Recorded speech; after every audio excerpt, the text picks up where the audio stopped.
Elena Voss stood at the edge of the great hall with a tray balanced on her arm, her heart beating so hard she was sure someone would hear it.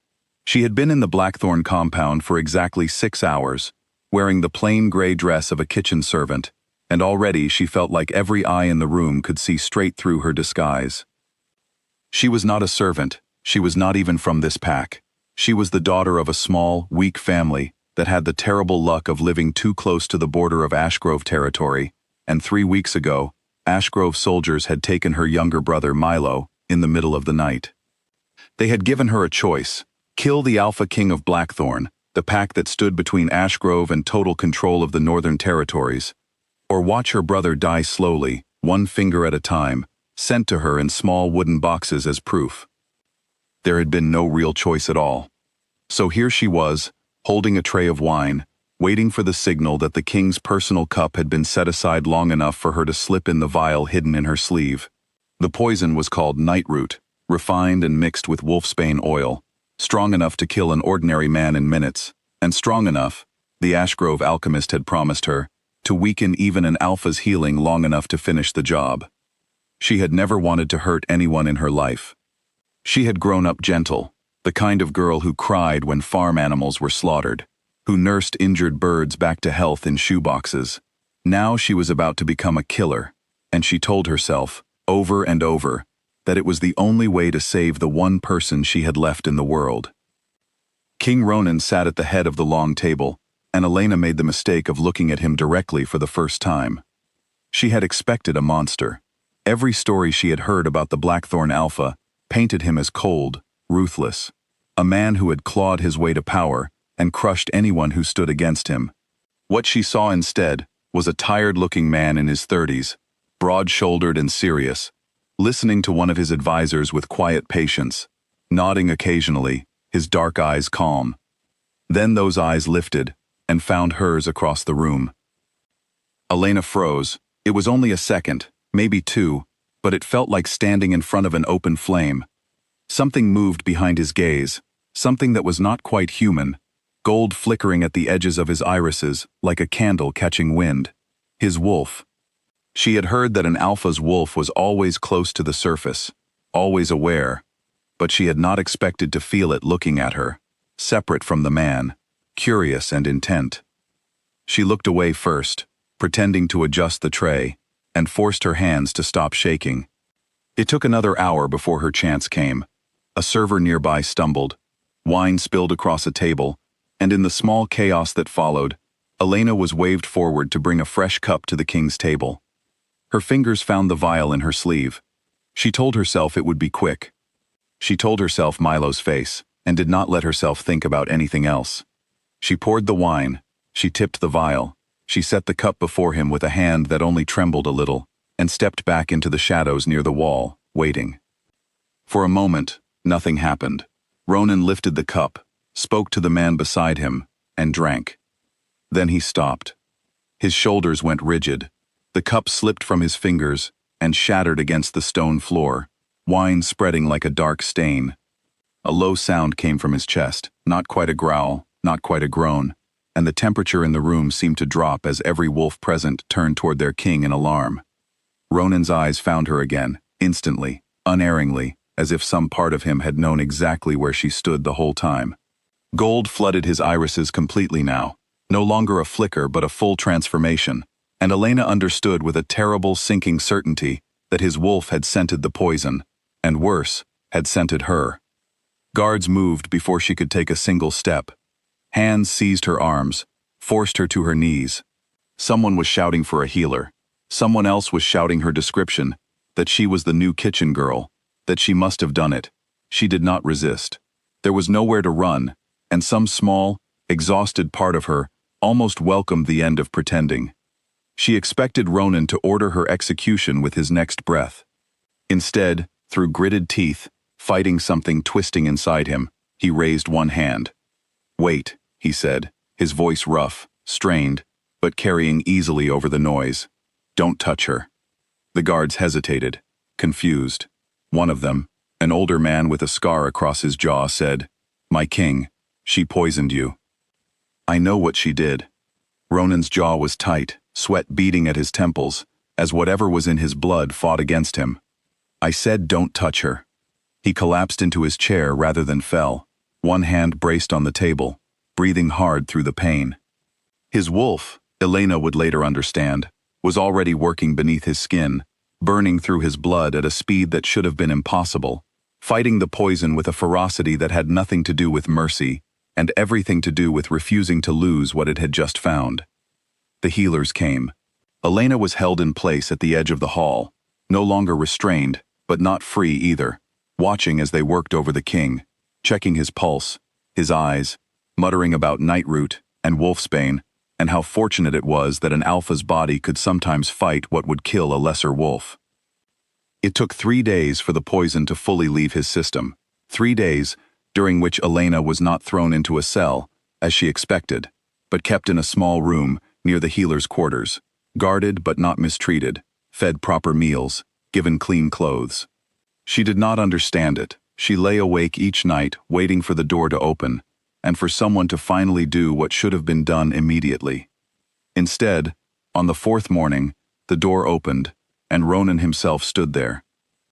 He looked better than she expected, pale still, thinner in the face, but standing on his own, dressed simply, his dark eyes clear now, no gold burning at the edges. He studied her for a long moment before he spoke. "Tell me why," he said. "Not a demand." Almost gentle. Elena's voice shook when she answered, but she made herself say it all. Her brother, the Ashgrove soldiers, the boxes with fingers in them that she had not been able to stop imagining every night since. She had not wanted to hurt anyone. She had not had a choice. She waited for him to call her a liar, to say that everyone had a choice, that she should have come to him instead of trying to kill him. He said none of that. He simply listened, his expression unreadable, until she finished, and the room fell silent, except for her own uneven breathing. "My wolf wouldn't let them touch you," he said finally, almost to himself. "Even while the poison was tearing through me, it fought them off you. Do you understand what that means?" She shook her head, honestly confused. "It means you're my mate," he said. "The wolf knew before I did. It recognized your scent the moment you walked into that hall, and it would rather burn through poison than let anyone hurt you, even for trying to kill me." Elena laughed, a small, disbelieving sound that came out sharper than she meant it to. "I tried to murder you." "Yes," Ronan agreed, "and my wolf still chose you. That's not something either of us gets to argue with." She did not believe him, not at first. She told him it was impossible, that fate could not be so cruel or so strange as to bind a king to the woman sent to end his life. But over the following days, as he grew stronger and insisted she stay near him rather than locked away, she began to notice the way his eyes softened when they landed on her, the way his wolf seemed to calm whenever she was close, as if some restless thing in him had finally found what it had been searching for. She told herself it did not matter. Milo was still a prisoner. Nothing about her situation had changed, just because a king's wolf had decided she belonged to him. Ronan proved her wrong within the week. He gathered his warriors and, with a coldness that startled her, more contained now than the wildness she had seen in the hall, announced that Blackthorn would move against the Ashgrove stronghold holding her brother. His advisors argued that it was reckless, that provoking a war for the sake of one servant girl's family was not worth the risk. Ronan did not raise his voice. He simply said that anyone who threatened what belonged to him would answer for it, and that ended the discussion. Elena did not understand this kind of loyalty. She had spent her whole life being the one who protected others, who gave everything for her family, with no one giving anything back. To have someone, especially the man she had tried to kill, turn his entire pack's strength toward saving her brother, felt like standing on ground that kept shifting beneath her feet.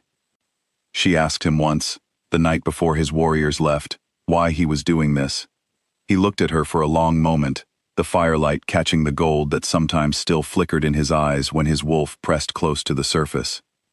"Because you're mine," he said simply. "And nothing that is mine gets taken and kept from me, not even by an entire pack." The battle for Milo's freedom did not take long. Blackthorn's forces were disciplined, well-trained, and moved with the kind of coordinated ferocity that came from wolves who trusted their alpha completely. Elena was not there to see it. They were kept safely behind the compound's walls despite her protests, but she heard the reports as they came in. The Ashgrove stronghold had fallen within 2 days. Her brother, thin and frightened but alive, whole, all 10 fingers intact, was carried back through the gates on the 3rd morning. Elena ran to him before the wagon had even stopped moving, pulling him into her arms and sobbing into his shoulder while he clung to her just as tightly. Both of them shaking with relief neither had believed they would ever feel again. When she finally looked up, Ronan stood a short distance away, watching them with an expression she had never seen on him before, something quiet and almost vulnerable, as if he had needed to see this reunion happen with his own eyes, to believe it was real. "Thank you," she whispered when she reached him, her voice breaking. "I don't know how to repay this. I tried to kill you, and you gave me my brother back." "You don't repay it," Ronan said. "You just stay." She realized then that she wanted to. Somewhere in the days of fear and confusion, in watching a king choose mercy over vengeance, in feeling his wolf's steady calm settle something restless in her own chest, she had stopped thinking of him as her enemy and started, quietly, without meaning to, thinking of him as home. Milo recovered slowly over the following weeks, and Blackthorn's healers tended to him with the same care they had shown Ronan, until color returned to his cheeks, and he could laugh again without flinching. Elena stayed by his side through it all, but each evening, when the compound grew quiet, she found herself drawn to the king's private study, where Ronan waited for her, without ever making her feel like she had to come. They talked for hours some nights, about nothing important, about everything that mattered. She learned that his coldness in the hall had been exhaustion, not cruelty, that he had lost his own parents young and built his authority alone, that his wolf had never accepted anyone as a potential mate before her, not once in all his years as king. She told him about her mother's garden, about the birds she used to nurse back to health, about the guilt that had eaten at her every single day she had planned his death. "I forgive you," he told her one night, when she finally worked up the courage to ask if he truly had. "My wolf forgave you the moment it understood why." "I'm only catching up to what it already knew." Elena reached for his hand, and for the first time since this had all begun, she let herself believe that something good could come from something that had started so wrong. She had walked into Blackthorn territory, intending to end a king's life. Instead, she had found the one person whose wolf refused to let her leave it, in any sense of the word, ever again. Months later, when the pack celebrated the joining of their alpha to his mate, Elena stood beside Ronan in front of gathered wolves who had once called for her death, now welcoming her as their queen. Milo stood in the front row, healthy and smiling, and Elena thought of the terrified girl who had walked into that hall with poison hidden in her sleeve, never imagining that the man she meant to kill would become the reason her heart finally felt safe. Ronan took her hand in front of everyone, his eyes warm, gold flickering gently at the edges, the way it always did now when he looked at her, not with danger, but with something steady and certain. "My wolf chose well," he murmured, "just for her." Elena smiled, and for the first time in longer than she could remember, she believed that everything, finally, was exactly as it was meant to be.